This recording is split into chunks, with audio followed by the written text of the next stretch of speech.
Somebody did ask if I could give the talk on the middle way, and I never really managed to fit that into the talk. So I want to talk about the middle way this evening here, because it's an important part of the spiritual practice.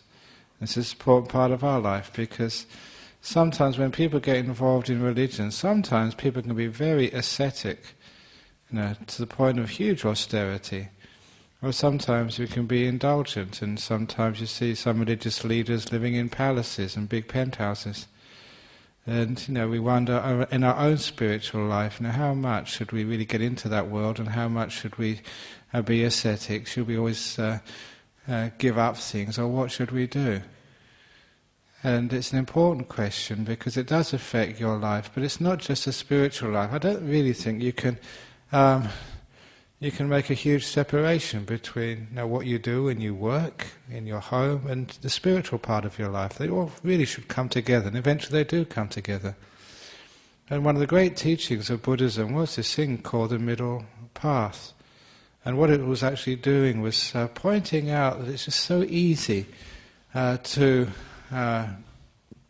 just wander off on a path of just too much harshness to your body and to your mind, the path of asceticism. Sometimes too much indulgence as well, but there is that beautiful thing in the middle called the middle path. And I know that certainly in my life as a monk, I've been a monk for 36 years now, and the first 9 years of those 36 were spent in Thailand, and the first years of that were very ascetic. And sometimes I tell the monks, oh, in the good old days, we didn't have breakfast, we didn't have all this nice food, we didn't have beds to sleep on. And I love telling the stories of the good old days, because Thailand in those days, it was really, really ascetic for Westerners.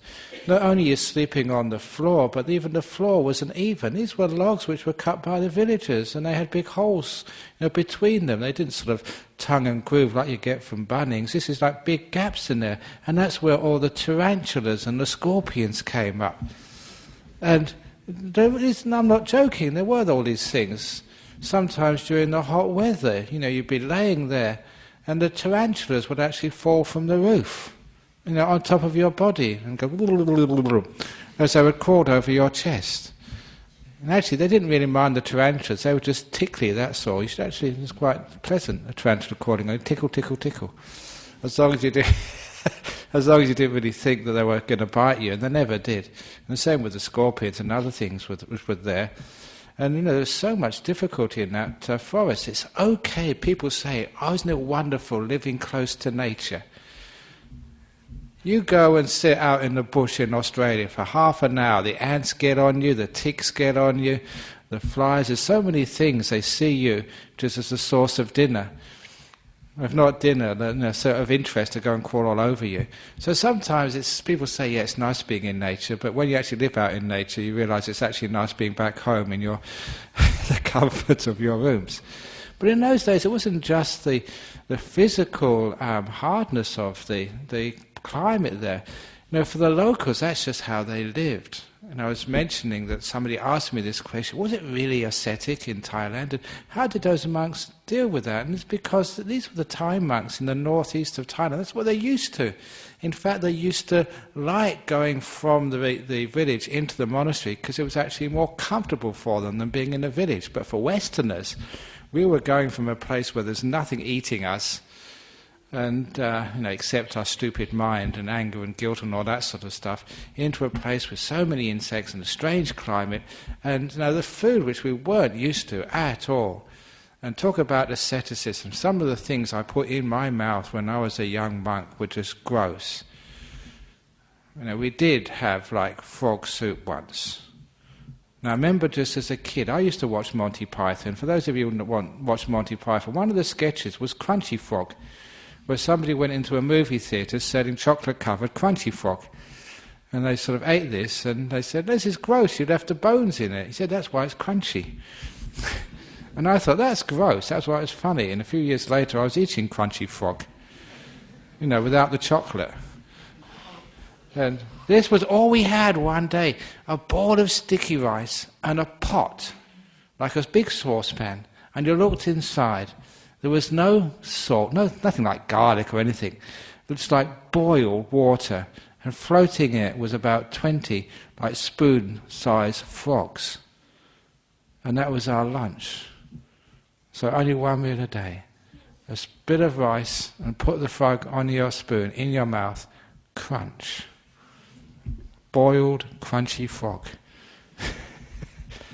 And there's other gross things. Even more gross than that was the time, it wasn't actually crunchy frog, it was like boiled frog, one each, a big one, like a toad, on rice. And there you was, your rice, and this toad on top of it. It wasn't toad in the hole. I used to like toad in the hole, that's an English dish, and it's sausages. This was a real toad. And the problem was, and this is true story, I was there, that's all we had that day. No fruit, no vegetables, no salt, no condiments, no chili or anything, just one frog and a piece of rice, and that was it for the whole day. So you had to eat it. So, I was fortunate. I like to tell the story to kids, because some kids do not pay attention in school. You must pay attention in school, especially in biology. I did pay attention, and this is where I got the payback, because when you eat the meat off the legs of the frog, I was a vegetarian before, okay, and there's no vegetables, it's rice and frog. So you take the meat off the legs first of all, you can actually eat that, that's not so bad, but that's not enough to keep you going for the day, so you have to start picking at its insides. I knew what organ was what. The guy sitting next to me did not. He pressed the bladder. It had urine in, and that frog peed all over his rice. It doesn't matter how hungry you are, you can't eat after that. Now that's what we mean by asceticism. And sometimes it's okay telling stories about that, but that was actually stupid, that was really ridiculous, that was a wrong way of practice, because many of those monks got sick. As you'd imagine, it's just it's not really a healthy diet. And because they got sick, many people actually left. And some of those were really good monks, just because not good enough food, they lost the ability to live and to meditate. And so many times you had diarrhea. It's very good who lived in a forest, because it didn't really matter where you went. But if you were if you were in a village or in a town, it'd be terrible, because it was getting this. It's bad for your health.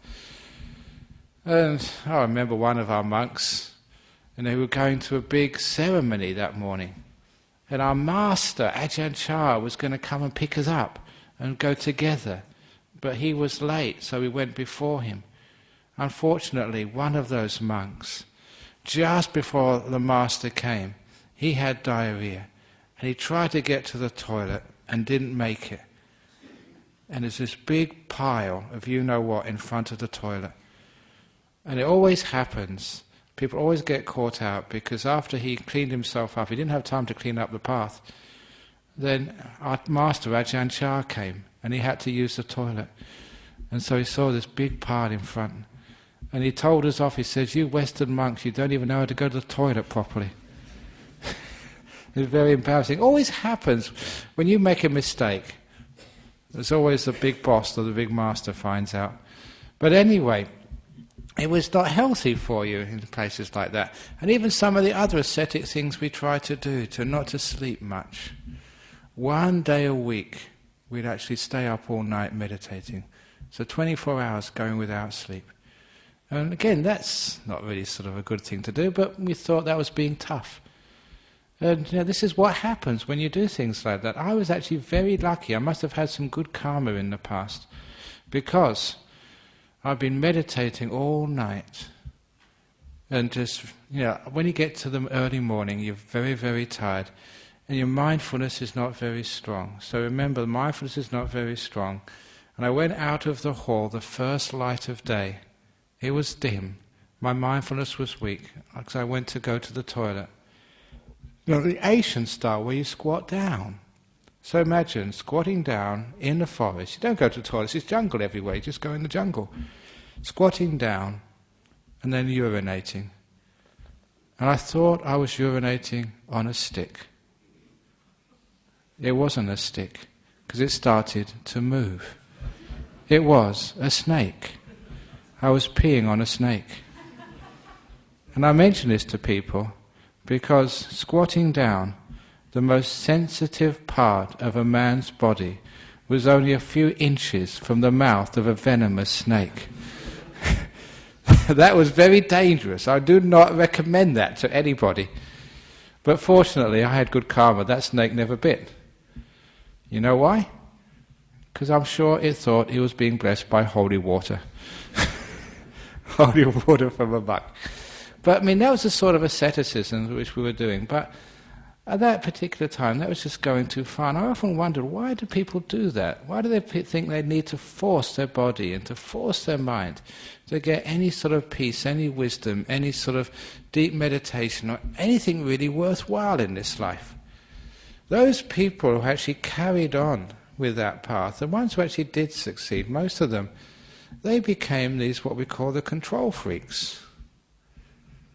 They became these very strong-willed people who would get angry at other people because by controlling themselves, by forcing themselves to endure through some very, very harsh conditions, all they were really strengthening was their will.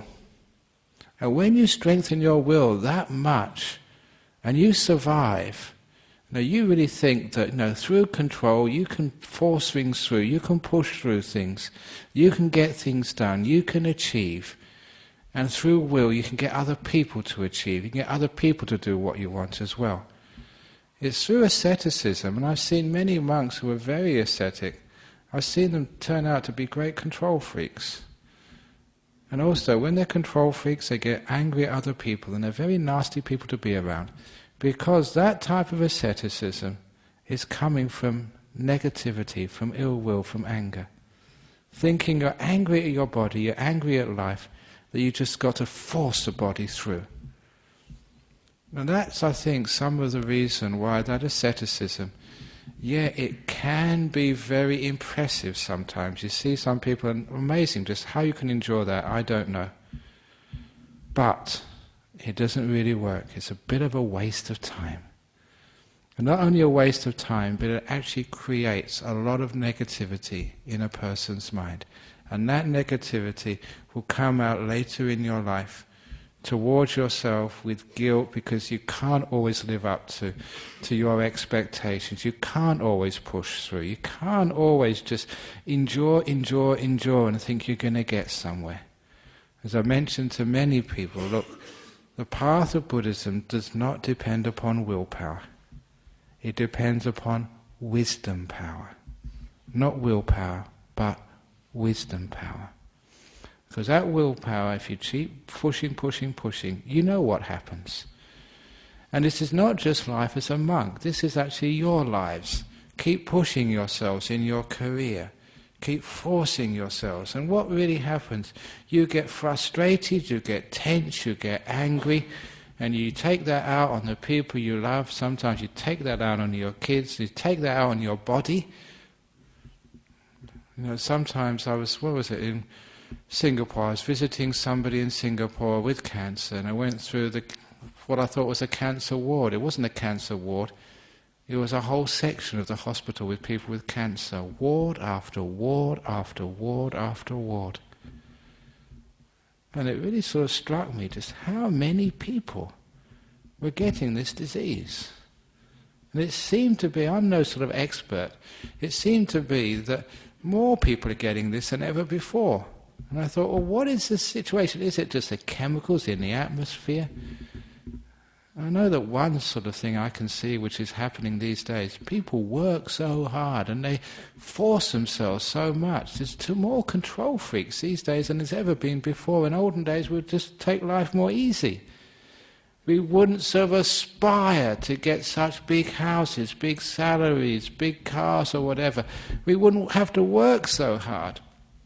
And because we weren't demanding so much out of our lives, trying to squeeze more out of life, we had more time for ourselves, we were more relaxed, more easy to let things be.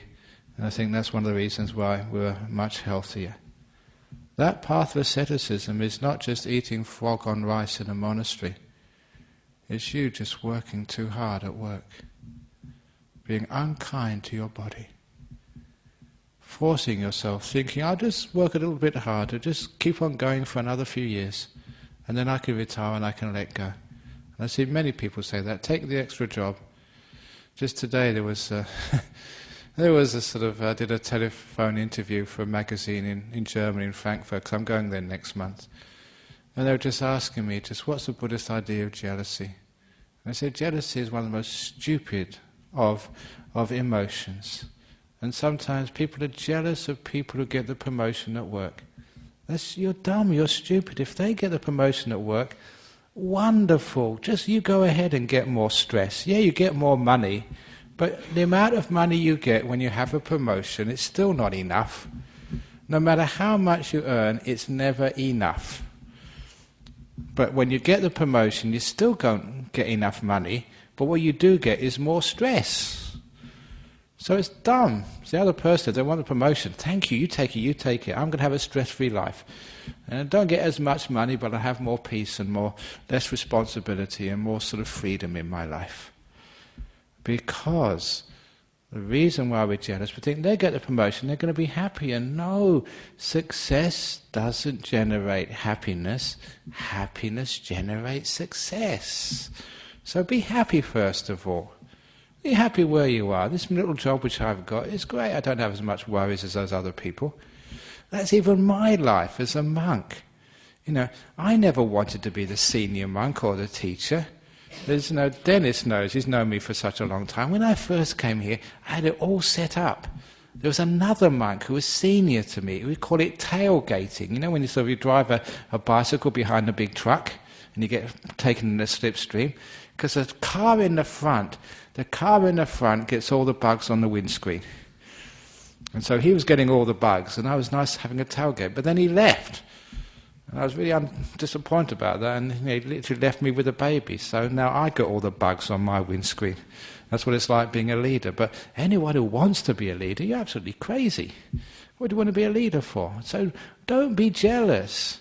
If someone gets a promotion, just give them sympathy. You poor thing, you've got the job. That's what I would do.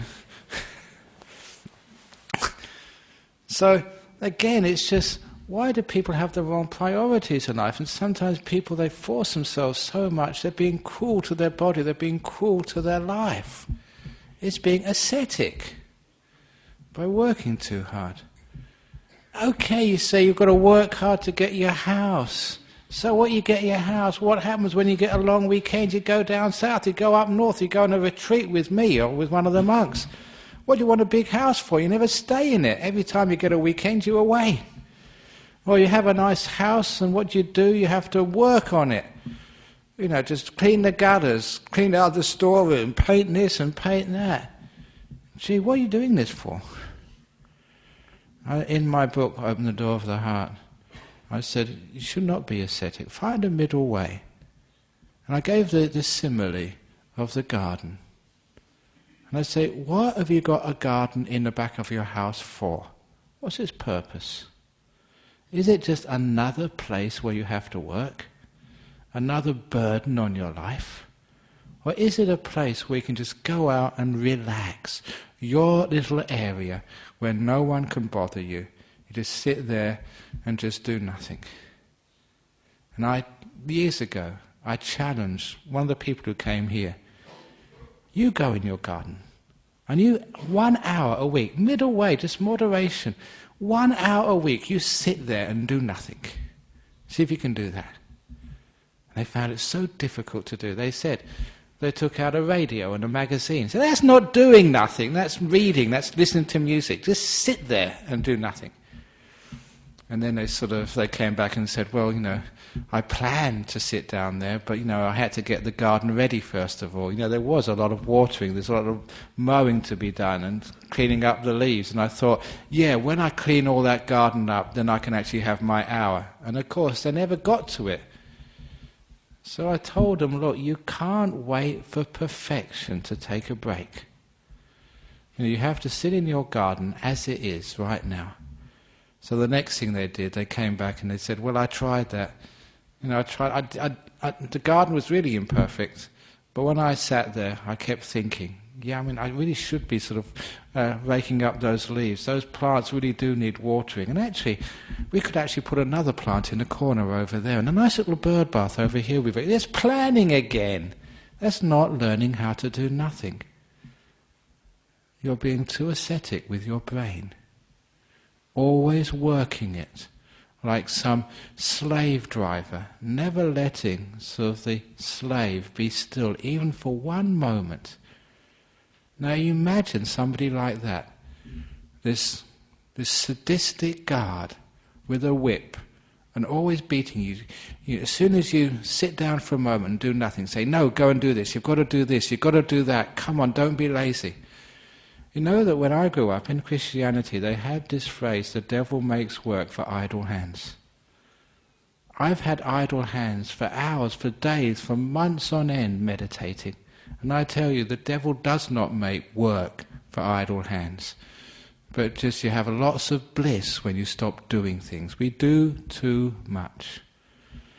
So to test yourself, just go out there into the garden. Sit down and learn how to do nothing. Rest, at least sometime in a day. And then people say, well, if you just do that all the time, then we get nothing done. Of course, this is a middle way. Give yourself just an hour of the week. That's not that long, is it? And what you find is it's so hard to do. Why is that? And it's because that we're just too ascetic, too trying, we're going everywhere. We don't know how to relax and rest. And it was when the Buddha sort of found this middle way. He said, look, you've got to be kind to yourself. Asceticism is actually full of ill will, negativity, beating yourself, starving yourself, and people think that that's discipline. You don't get discipline that way.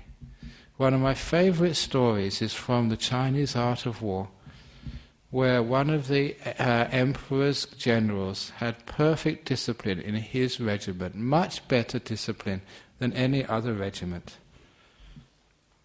And so the emperor asked him, what's your secret? How come your soldiers always follow orders? Well, in other regiments, sometimes they do, sometimes they don't. And the general replied, Your Majesty, most soldiers always follow my orders because I only ever tell them what they want to do.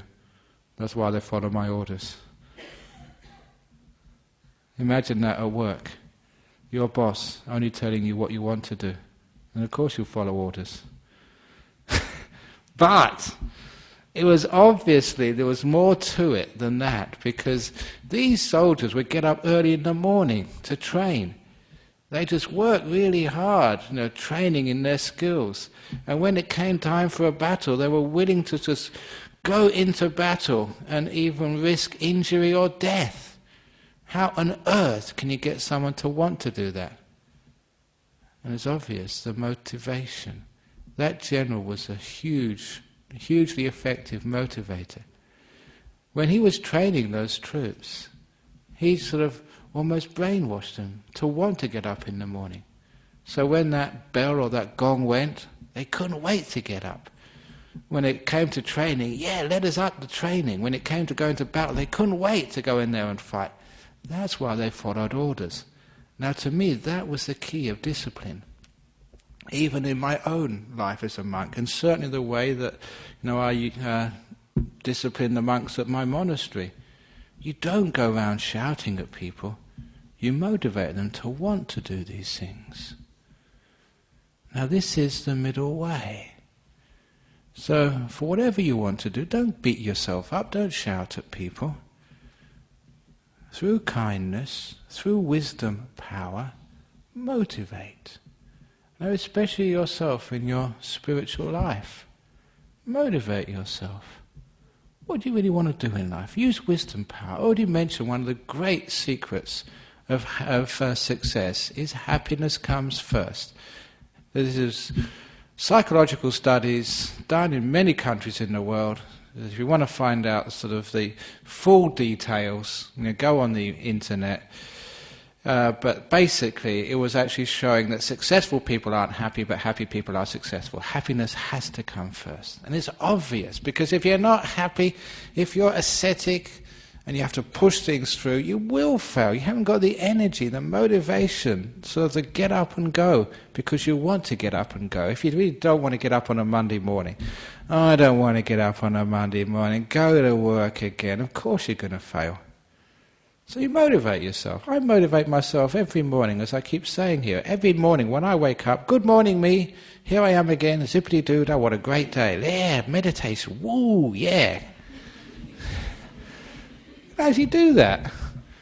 And I motivate myself, so I love getting up early in the morning. It's great. I'm living in a monastery, a beautiful place. What a great thing this life is. I motivate myself, so I really put energy into it. Another Friday night, yeah, I can really give a nice Dhamma talk to people, enjoy the fellowship with all you guys. So when you motivate yourself like that, there's no discipline left at all. You don't have to tell yourself to do things. There's no asceticism left anymore. It's run on joy, motivation and joy. And you can see just how much energy you get from joy. Asceticism is a negative energy. It feels painful, but you push your way through it, it's hard, and it hasn't got any softness, it's got no compassion to it. One of the great sort of symbols of Buddhism is compassion. The Buddha was always kind and compassionate. Look, if you look at some of the stories in Buddhism, people came to assassinate the Buddha. And what did he do? He said, oh, never mind, I'll forgive you, I'll let it go. And he never called the cops, he never had them arrested, he just made them monks. It's amazing just what the Buddha was doing. Now this is actually that kindness and that gentleness, which is beautiful. Like one of those stories about sort of asceticism, and this is actually a story I haven't told for years. It's one of the key stories in that book, Opening the Door of Your Heart, but I haven't told it for a long time now, and actually it's going to involve some of you. I hope you don't remember this story, some of you, but it's a powerful story, the story of the 7 monks in the cave. If you haven't heard this story, listen carefully, because I am going to ask you a question to see if you can understand this. And from this little story, it's going to elicit a lack of wisdom in many people. And because they don't see this point clearly, it causes them a lot of pain in their life. So listen carefully. 7 monks were meditating in a cave a long time ago. Now the 7 monks were this. There was the senior monk, the head monk. The number 2 was his brother. The 3rd monk was his best friend. They'd all become monks together. The 4th monk was like an enemy. Even though they were monks together, they had a personality clash. And sometimes you do, they just couldn't get on. Maybe some karma from the past, but the 4th monk was the enemy. The 5th monk was a very old monk. So advanced in years that, he could die any time. Just out of old age. You've seen monks like that, you've seen people like that. They're so old, they're going around and wobbling around and had in and out of hospital, and any time they can die. They've lived their life. So the 5th monk was a very old monk. Number 6 was a very ill monk. He was always, sort of sickly with this and sickly with that. And he was, in one of these sicknesses, and they thought he could die any time as well. And they were just wondering who would die first, the old monk and the sick monk. And the last monk, number 7, was a stupid monk. I always say every monastery has to have one. But not this monk, this is a very good monk. And this stupid monk, he couldn't keep his robes on properly. Maybe it's me. Every time he started chanting, he always forgot the chants, and he couldn't. Every time he meditated, he fell asleep and snored. He was just one of these monks. He couldn't do anything right. He was absolutely stupid. But out of compassion, they let that monk stay with them. So that was the 7th monk, the stupid monk. Now they were meditating in this cave in the jungle, and this band of robbers, they found that cave in the jungle, and they wanted to take it over for themselves because it was a great hideout for them. It's a place where they could actually, when they stole from the villages and the cities and the towns, they could take all their loot back and hide it in the cave, and they could also make sure they weren't caught by, the authorities. It was a great hideout for them. But of course, They had to get the monks out first of all. And they didn't want any of those monks to sort of tell the authorities where they were staying, so they decided to kill all those monks, to slaughter them. And this is actually based on a true story. I've changed many of the details, actually 99% of those details, but it's based on a true story. So if you want to see it, Talaputa Tera. But the head monk, he could talk the hind legs off a donkey, as they say. He had the gift of the gab. So he talked to the head of the robbers, and he managed to convince the head of the robbers, don't ask me why, how rather, to let all the monks go. But the robbers insisted on killing one of the monks as a warning to the rest to keep quiet, because this is what will happen to you. We'll catch you, we'll kill you, if you tell the authorities where we are. It shows we're serious. So they insisted on killing one of the monks, and that's the best the head monk can do. So the head monk had to make this decision, who would die so all the rest could live. And I'm going to ask you in a few moments who that head monk chose. But I'll tell you first of all those 7 monks, so you can make your decision. Imagine you were that head monk. Now those 7 monks were this: the head monk, the brother, the best friend, the enemy who he never really liked. It'd be nice if he got rid of him. The old monk who's going to die at any time, he lived his life.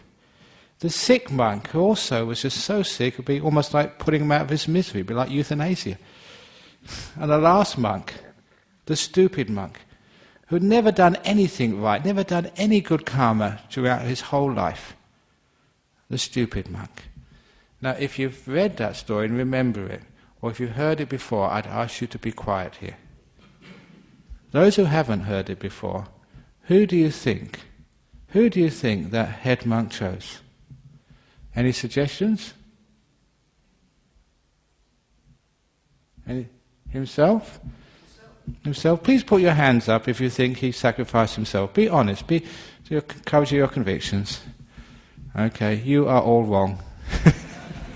I always do that. I love doing that. No, you're wrong. That's the wrong answer. But the reason why people usually, if they haven't heard that story ever before, they always usually say sacrifice themselves, because that's a sign of asceticism. Sacrificing yourself for others all the time. Always just putting yourself last. In our Western culture, we think that's wise. That's one of the reasons why people have low self-esteem. It's a sign of low self-esteem. Why they sort of never have much happiness in their life, or any progress, always putting yourself last. That was the wrong answer. Any other suggestions? Yeah? Wouldn't that be like a true inner altruism? Inner altruism. He sacrificed himself as altruistic. Nah. Sometimes we think it's altruism, but that's compassion without wisdom. I'll tell you the answer, because the answer is actually, when I first saw this, wow, brilliant. The answer was, he could not choose. His love towards his best friend was exactly the same as it was towards his brother, no more, no less. And he loved the enemy exactly the same as his brother, no more, no less. As he loved the old monk, the sick monk, even the stupid monk, he loved everybody equally, evenly, with no distinction. And most importantly, he loved himself no more, no less than every other monk. His love was even, and he never looked at himself any more or any less than any other monk. When I tell this to non-Buddhist audiences, I invoke one of the sayings in the Bible. To love your neighbour as yourself means not to love your neighbour more than yourself, not less than yourself, as yourself. To love your neighbour as yourself means to love yourself as your neighbour. No more, no less.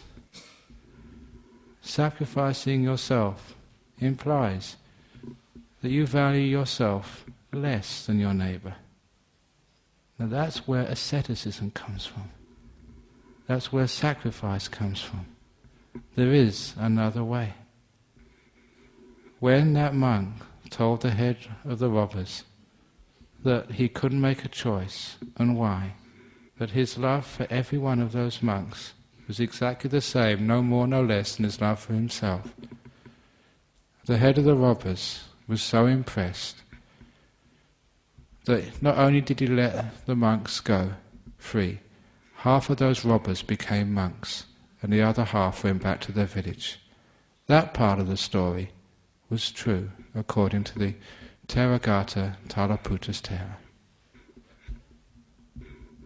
Now that is an amazing story. It is because sometimes, especially in our culture, we think it's a good thing to sacrifice ourselves for other people. It doesn't work that way. We count too. No more than your friend, but certainly no less. When we understand that type of love, we understand what the middle way is. You count. No more, no less. So why is it you tell other people, come and take a break, take a rest, don't work so hard, and look at yourself, what you're doing? Do you treat yourself as you would treat other people? If you would you be so cruel and so unkind and so fierce with others? Usually would say no, so please treat yourself as you would treat others. Be kind to yourself, be caring to yourself, and that takes away all of the asceticism. So as a Buddhist monk, I was taught how to love myself. Sometimes people think, if you love yourself, you're going to get this big head. You're going to be just so proud and arrogant, you're going to be insufferable. That's not how it works. That's one of those other myths. If you love yourself, you don't get a big head. You get a big heart when you love yourself. You love yourself, you learn how to love other people. Hate yourself, asceticism, and then you start hating others. Control yourself, and you start controlling others. And then you try and control life. Going back to that cancer thing, there is a link which I see. I mean, I'm no psychologist, but I've been meditating for such a long time. I understand how these minds work. From controlling, you get frustrated.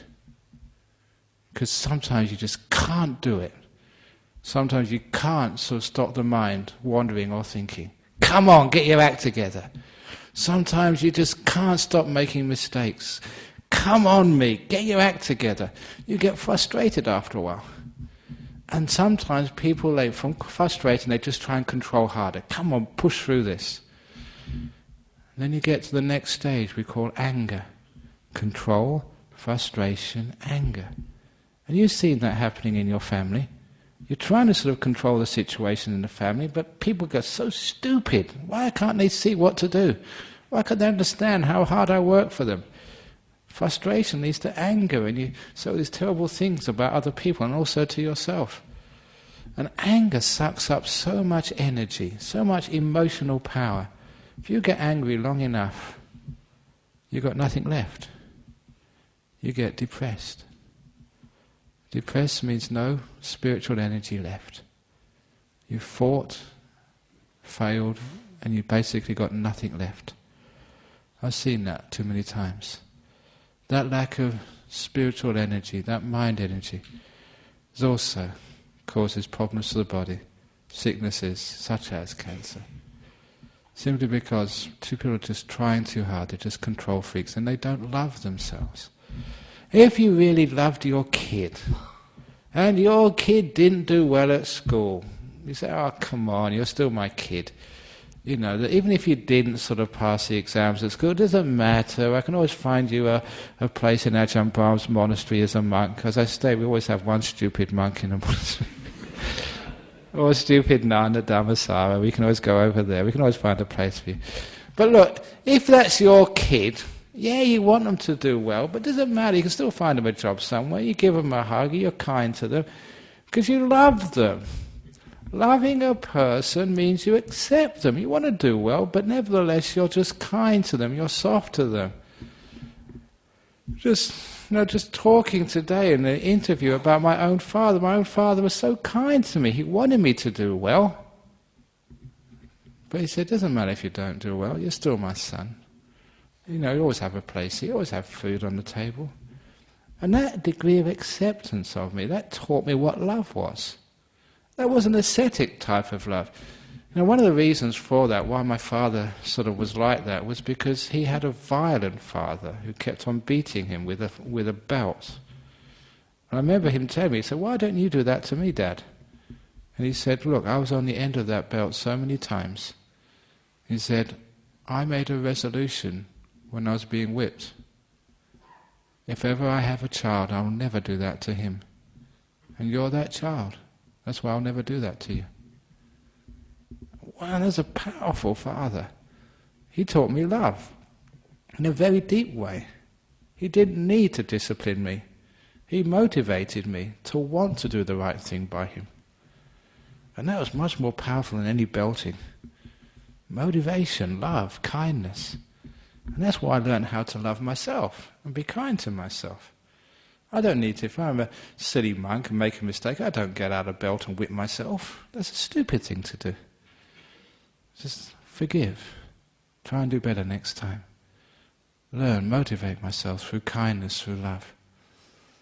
Now that was a beautiful middle path of the Buddha, which I recognized when I first picked up my book on Buddhism. In monasteries, now this is, I don't know when I told this story, in monasteries we don't have punishments. I don't know when the last time I told the story about the Anagarika. This is the postulant in our monastery. He was in white, training to be a monk, and he came up to me. He's like a Westerner. He didn't really know too much about Buddhism, but he wanted to train himself. And so he came up and said, look, I'm terribly sorry. I have to confess I made a mistake. I said, what did you do? And he said, well, yesterday I was hungry. I went into the kitchen and made myself a sandwich. In the afternoon, that's breaking your precepts. Even like people keeping 8 precepts. See some of these girls in white, they're keeping 8 precepts for the weekend, which means they don't eat anything in the afternoon or the evening or at night time. And this was one of my trainees. He went into the kitchen and got a sandwich. And he said, I never slept last night very well. I felt so guilty. So I told him, I said, okay, well done, you've confessed it. That's really important. You don't hide it, you don't deny it, bring it up. And said, now you've confessed it. The next thing to do is try and get some strategies so you don't feel so hungry. Eat more at lunchtime. And if you do need something to eat in the afternoon, it's not ascetic monastery. You can go and have some orange juice, make yourself a cup of tea, put heaps of honey in it or something. Give yourself something which is allowable so you don't feel hungry. Okay? And he said, that's a good idea, so you can go now. He said, no. So what's wrong? He said, look, I need to be punished. He said, because that's my character. If I don't get punished, I'll do it again. That's who I am. you know such people. You may be one of those types of people. So you want to be punished? He said, yes. And as it happened, that very day I was reading a book by Robert Hughes, one of the great Australian authors, called The Fatal Shore. I always remember that book. And it was a history of the early days of Australia. And I just had been reading that morning about one of the characters who got flogged with a cat of 9 tails. It was fresh in my mind. So I said, you want a punishment? I'll give you a traditional Australian punishment. 50 strokes of the cat. And this guy, his face went whiter than the clothes he was wearing. He thought, oh my God, Ajahn Brahm's going to whip me. Because he didn't really know me all that well. Those of you who know me just would laugh at that. There must be something up here that can't be true. But he thought I was really going to whip him. Well, you asked for a punishment. And then I told him what 50 strokes of the cat mean in a Buddhist monastery. We have 2 cats. Find one of them and stroke it. 1. There, cat. 2. 3. 4. Until that cat starts purring. Then learn some kindness and compassion and love, you hard-hearted, postulant. Because that's what it was. He was just so negative and hard and ascetic. And that's why I gave him 50 strokes of the cat, to learn some kindness and compassion. So that's one of my favourite punishments in a monastery. You might, if you do something wrong at home, find a cat, a dog will do. 50 strokes of the dog, anything. Just stroke. Because why is it that people don't have kindness? And it's those people who don't have kindness, they're the ascetic ones. They do whip themselves, they do fast, and just because they think it's going to sort of somehow, no pain, no gain. That's not how we have it in Buddhism. In Buddhism, it's no joy, no gain. So instead of actually just hurting yourself, we have this beautiful path of love which gives so much happiness and joy in your heart. And that's the motivation. Even that all of you, most of you were meditating here before I started talking here. How do you meditate? Are you ascetic in the way you meditate, forcing your mind, telling your mind what you have to do, and beating yourself every time you fall asleep or you wander off and waste time? Are you ascetic inside? When you sort of make mistakes, do you want to be punished? A lot of times people are like that, and that's the ascetic part of you, and it's a controller, it's a hate. It lacks a sort of kindness and love, which is what Buddhism is supposed to be doing. For many people, when they're meditating, I say, imagine you're a Buddha meditating. A Buddha doesn't go around being cruel and unkind like that. Be kind, be gentle. Have some compassion to your poor brain and your body. Be kind. And that compassion and kindness is the middle way. Not indulging. A lot of indulging the body, just watching the movies, stuffing stuff in your mouth, when you don't really need it, you're not really hungry, just doing that. A lot of that is escaping from things. Why are you escaping? Because you don't want to be here. You want sort of something to distract yourself. Why don't you be here? Because you've got no love in your heart. You don't like yourself. Which means you're always trying to run away in some sort of sensory indulgence or whatever. So when you like yourself, you can sit in your garden in the back of your house. It doesn't have to be perfect to be a peaceful place. That's one of the great insights which you will get. You don't have to have a garden where everything in its right place to have peace. You learn to appreciate the garden even though the trees are wobbling all over the place, even though that some of the flowers are dying, even if the grass needs mowing and there's leaves all over the place looks a mess. Beautiful. Just like me. I'm a mess, the garden's a mess. I love you, garden, I love me. You don't have to be perfect, first of all. That's one of the great insights. It's such a relief to know you don't have to be perfect to be at peace. Such a relief to know other people don't have to be perfect to be your friends. So when there's no demand for perfection, all this controlling, all this demanding things to be different, all vanishes away, and you can find some peace, some kindness to love. My father didn't want me to be perfect. If I could be better, I'd be happy, but I was good enough for him. Even in the imperfection of being a young man, he could give me unconditional love. That was middle way. It was full of joy, full of happiness. So you don't have to have a perfect mind to have a joyful meditation. Say thank you, mind, just for being here. This is good enough, as I kept on saying. You can be content with a garden which is a mess, so you can be content with your mind, which is a mess. To love yourself as you love all other things. To love the crazy mind as well as a peaceful mind. Just like that monk loved all of the monks evenly without any exception. To love all the states of your mind. That's the middle way. That gives you joy. So it means you're not fighting, you're not controlling, you're accepting, you're letting things be, you're being at peace with things. Now when you start that, now that really is a powerful spiritual path. It's a path which does get you into harmony with other people, and with yourself, and with your mind. Without harmony inside, where can there ever be any peace, any deep meditation, any great insight? So basically this is what we do when we sit down. We learn how to live in harmony with our mind, not by trying to control it and make it different, but loving it for what it is. It doesn't have to be perfect. We're not hating it, we're not being ascetic and trying to change our mind and forcing it. We're using this great wisdom power which can leave it alone and let it be. And then a great thing happens. This is peace. All the time you try and find peace, insight, wisdom, truth through fighting. You find all those wars just create casualties. I'm not talking about the wars on the battlefields of the countries. I'm talking about the battlefield between your ears, the battlefield of your mind, fighting, trying to change things, trying to sort of get your act together. All that fighting, all that war, all those battles which have gone on for such a long time. When will those battles be finished? These are battles you will never win until you learn how just to let things be. Do you learn how to accept the black and the white, the dark and the bright, and harmonize them together just by letting them be?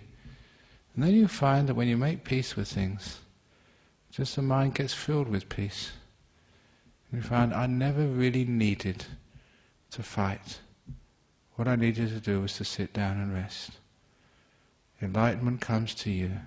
You never go fighting and searching for enlightenment. It's the wisdom of letting go. Which is why when the Buddha felt, for 6 years, according to the story, he was fighting his body, fighting his mind, and got just so frustrated until he just gave in. What a beautiful thing that is, to give in, to let go, to stop fighting, and to follow a path of love and kindness. He was kind to his body. He never sort of ate frog on rice like I did. Before he got enlightened, he had this meal which was prepared as an offering for spirits. It was holy food, deva food, the very best food you could possibly get. That's what he ate before he became enlightened. So if you want to become enlightened, go to a 5-star restaurant first of all, pick out, no, that's maybe not the right way of saying it, but have a good meal first of all. He had a good bath, and for those of you who have ever gone to sort of Bodh Gaya in India, the place where the Buddha became enlightened, it was on this beautiful river, this beautiful grove. It was like King's Park, only flat. It was a beautiful place. In that sort of state of ease, kindness to your body, only then can you have peace of the body. You force the body, and you always have tension. You're kind to the body. Give it rest when it needs rest. Scratch it when it needs scratching. I always joke, that's why in this tradition we always close our eyes when we meditate. You know why we close our eyes in this tradition when we meditate? So you can pick your nose, put your finger in your ear, no one's watching because everyone's got their eyes closed. It's compassion. But by being kind to your body, it relaxes. So being kind to your body, the next thing, you're kind to the mind, and the mind relaxes. If you're ascetic and try and force it, it never works. I know some of these meditation traditions, they sit there and force their way through and sit through pain. I remember one of my friends, a monk, he's over in England. He decided, right, this is it, I'm going to sit through pain. It doesn't matter just how much it hurts, I'm just going to sit through this. I'm tough, I'm going to get in line. This is enlightenment or bust. He had to have double knee reconstruction. And I remember, this is no joke, it was true.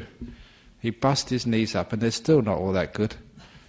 And I'm saying, what do you do that for? That asceticism is just, it's willpower and it's stupid. So don't have willpower, have wisdom power, have joy power, have love power. It's far more effective, especially in your spiritual path. Be kind to yourself. Be kind to your mind. And I was just telling someone earlier, they just went on the last weekend retreat and mind was wandering all weekend. So what should I do? It's because you were fighting the mind, you're trying to control it. whereas you should be kind to your mind. And I told her this story, this last story I'm going to tell this evening. It's a personal story. And this taught me how to meditate and how not to meditate, what the middle path was. 30 years ago this happened. I was 6 years a monk in a very secluded monastery. Just quiet, peaceful, perfect. But then my meditation started to sort of nosedive. I couldn't stop my mind from thinking. It was really restless, but big time restless. And the thoughts which started coming into my mind were what I called unmonkish thoughts. Thoughts about old girlfriends, romance, sex, anything. All these thoughts started, and I was a monk. I'm trying to be a good monk. And I really tried to stop these thoughts coming into my mind. I did battle with them, but it was just so difficult. I had a lot of willpower. I tried to watch my breath, but after a while these thoughts would like to batter down the doors and just come in, and it was just hopeless. And it gets so frustrating for those of you who've been there and done that, trying to control the mind, especially when it gets really wrong, silly, stupid, or in that case, very, very bad thoughts. And I got desperate. And because I was staying alone, I had no one to talk to, no one to get some good advice to. So out of desperation, I went into the main hall of this monastery, bowed to the Buddha statue, and I sort of asked for some help. And what I sort of got was make a deal. Make a deal. And the deal was, for 1 hour every afternoon, I'd allow my mind to do whatever it wanted to. It could think any thought it wanted to. The rest of the day, I'd watch my breath and be a good monk. If you want to play around 3 to 4 p.m. every afternoon, you could go for broke. I thought that was fair enough. I thought that would make sense. But it never worked as I expected it to. My mind was still as uncontrollable. I was fighting. But then, when it came to 3 o'clock, I went up to my room, rested, and I said to my mind, whatever you want to do for the next hour, anything goes. And for that hour, I watched every breath without missing one. It was so easy to do. And I realized why my mind was wandering. Because I was trying to control it. The controlling it was hating it. When it was hating it, the mind never wanted to cooperate. That was asceticism. And that was why you get all these really crazy thoughts. I think even some of that paedophilia in, say, the Catholic Church or other places, sometimes it causes too much asceticism. They don't love their mind. Therefore you get all these stupid thoughts coming up. This is just maybe, I'm not sure, but I think it's maybe one cause. But when you love your mind, you say, okay mind, if that's what you want to do, fine, go for it. Because I loved my mind and gave it some peace and respect, my mind cooperated totally and watched every breath without any problem whatsoever. And it was so joyful. That was the middle way. A way of peace, a way of love, a way of kindness, a way of softness. That is a path to deep meditation. It's a path to peace, the path to enlightenment. Force and will, that just makes a stronger ego, a stronger self. Control does create arrogance. Love creates peace. That's the path, the middle way. Hope you understood some of it, because it will affect your spiritual path immensely. And thank you for listening.